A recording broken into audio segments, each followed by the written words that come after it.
Welcome back to my channel. जय श्री कृष्णा। भगवान श्री कृष्ण जब हस्तिनापुर में पांडवों के दूत बनकर गए तो चलिए जानते हैं क्या हुआ। श्री कृष्ण से जुड़ी कई कथाएं, इन कथाओं में जीवन प्रबंधन के सूत्र। एक कथा में भगवान श्री कृष्ण ने बताया कि हमें क्या करना चाहिए क्या नहीं।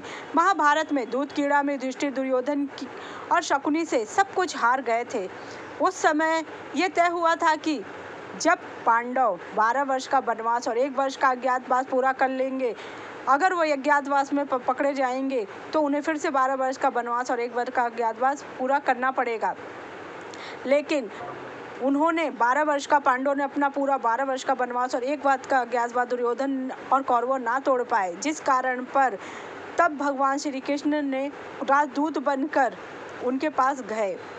चलिए तब उन्हें उनका हारा हुआ राज्य लौटा दिया जाएगा। युधिष्ठिर, भीम, अर्जुन, नकुल, सहदेव और द्रौपदी का 12 वर्ष का वनवास और 1 वर्ष का अज्ञातवास पूरा हो गया था। शर्त के मुताबिक दुर्योधन को पांडवों का राज्य लौटाना था। इसके लिए श्री कृष्ण पांडवों के दूत बनकर हस्तिनापुर पहुंचे। भगवान ने दुर्योधन से कहा कि पांडवों ने वनवास पूरा कर लिया है, अब उन्हें उनका राज्य लौटा दो। श्री कृष्ण की बात सुनने के बाद दुर्योधन ने पांडवों को राज्य लौटाने से मना कर दिया।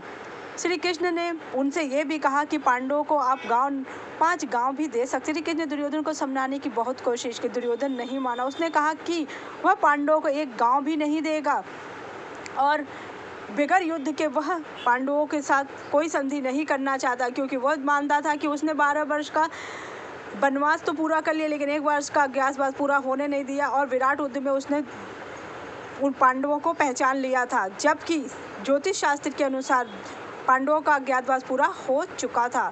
दुर्योधन की जिद के आगे धृतराष्ट्र, भीष्म, द्रोणाचार्य भी कुछ बोल नहीं सके। इसके बाद श्री कृष्ण दरबार से जाने लगे तो दुर्योधन ने, क्योंकि दुर्योधन एक नाते भगवान श्री कृष्ण का समधी है, क्योंकि उनकी पुत्री लक्ष्मणा का विवाह भगवान श्री कृष्ण के पुत्र शाम से हुआ है।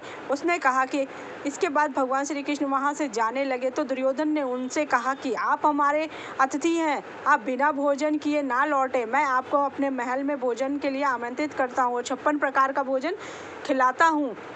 लेकिन भगवान श्री कृष्ण ने कहा कि मैं इस समय सिर्फ पांडवों का दूत हूँ और मैं किसी भी नाते तुम्हारा समधी नहीं हूँ, और मैं खाना भोजन किसी के यहाँ खाते समय 2 बातें ध्यान रखता हूँ। पहली कि मुझे बहुत भूख लगी हो, दूसरी सामने वाला मुझे बहुत प्रेम से खिलाए।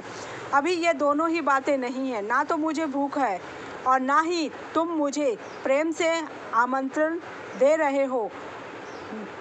जैसा तुम्हारा स्वभाव है इसमें भी कोई षड्यंत्र हो सकता है। इतना कहकर भगवान श्री कृष्ण वहाँ से चले गए और बाद में भगवान श्री कृष्ण भोजन विदुर के यहाँ करते हैं।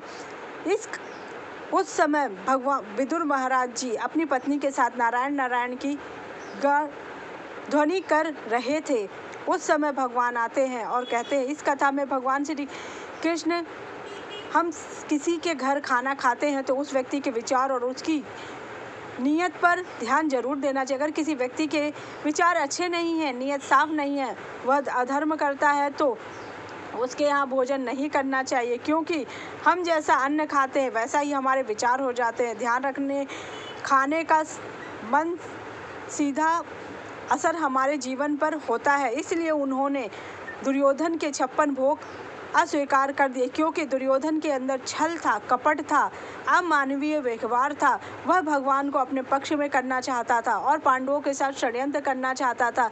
भगवान ये बिल्कुल नहीं चाहते थे। भगवान भावना के भूखे हैं। वह विदुर के यहाँ जाते हैं और विदुर के पास कुछ भी खाने का नहीं लेता। वो उनके यहाँ पे बड़े प्यार से जो साग रखा रहता है, भगवान 56 भोग छोड़कर उसके यहाँ पे बड़े प्यार से साग खाते हैं और उतना तृप्त हो जाते हैं कि जितना वो 56 भोग खाकर भी नहीं तृप्त होते हैं। विदुर महाभारत के एक ऐसे पात्र हैं जो अपनी बुद्धिमानी और ज्ञान धर्म परायण के लिए जाने जाते। वे हस्तिनापुर के प्रधानमंत्री थे और कौरवों तथा पांडवों के चाचा थे। विदुर जी महर्षि वेदव्यास और दासी के पुत्र थे और उन्हें यमराज का अवतार माना जाता था, क्योंकि विदुर की कहानी महाभारत में कई महत्वपूर्णों से जुड़ी है, जिनमें विदुर ने हमेशा कौरव और पांडवों के बीच शांति बनाए रखने की कोशिश। उन्होंने दुर्योधन को कई बार समझाने की कोशिश की, लेकिन दुर्योधन कभी उनकी बात नहीं है। जब द्रौपदी का कौरवों की भरी सभा में अपमान हुआ तो विदुर ने बहुत जोर विरोध किया, फिर भी न चुने। विदुर ने लाक्षागृह में पांडवों को बचाया था। महात्मा विदुर ने महाभारत में भी किसी का समर्थन नहीं किया, न उन्होंने युद्ध में भाग लिया। विदुर नीति के विभिन्न लिए स्रोतों से लोगों के जीवन को सुधारने की कोशिश की। अगर आपको मेरी जानकारी अच्छी लगे मेरे चैनल को लाइक कीजिए, सब्सक्राइब कीजिए, शेयर कीजिए। Thank you.